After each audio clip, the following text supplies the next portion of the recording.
Oui, merci Monsieur le Président. Bon, ce qui nous est proposé, moi je crois qu'il y a de multiples raisons pour voter favorablement. Bien sûr, j'en vois au moins 4 spontanément. D'abord, il n'y a pas de renoncement à ce que les gens nous doivent, bien sûr. C'est un principe d'étalement du loyer essentiellement, donc il n'y a pas de renoncement ni sur le loyer ni sur la dette.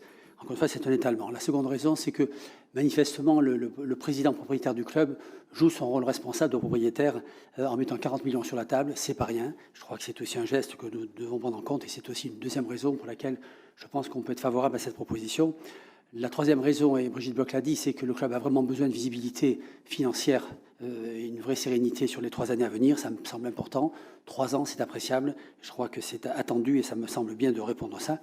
La quatrième raison spontanée, c'est que la saison qui s'est écoulée a été une excellente saison. Le club a retrouvé son public, très enthousiaste, très fourni, très présent. Je crois que c'est important. On a peut-être vécu une des très belles saisons des Girondins de Bordeaux. Ce club a été porté par ses joueurs de manière extrêmement forte, avec une véritable ferveur. Donc je crois que ces 4 raisons très spontanées me semblent suffisantes pour dire oui à la proposition.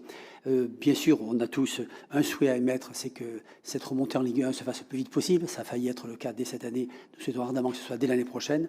Et j'ai une question, une demande pour terminer, Monsieur le Président. Nous avions évoqué bien sûr la clause de revoyure à 5 ans. Cette date est largement passée. Là, je pense de SBA, pas des Girondins. Je passe sur notre sujet qui est SBA, Stade Bordeaux-Atlantique. Cette clause de revoyure, donc, à 5 ans est largement passée. Qu'en est-il des pourparlers qui doivent avoir lieu, j'imagine, entre nos services et SBA elle-même? Nous avions demandé également peut-être qu'un copil se mette en place pour gérer cet ensemble de problèmes, et des Girondins et de SBA. Vous n'avez pas vraiment répondu par l'affirmative, ni par la négative. Je ne me souviens pas de ça. Voilà, je voulais vous demander, nous en étions très concrètement sur ces points-là, mais encore une fois, nous sommes tout à fait favorables et enthousiastes de voter favorablement. Merci.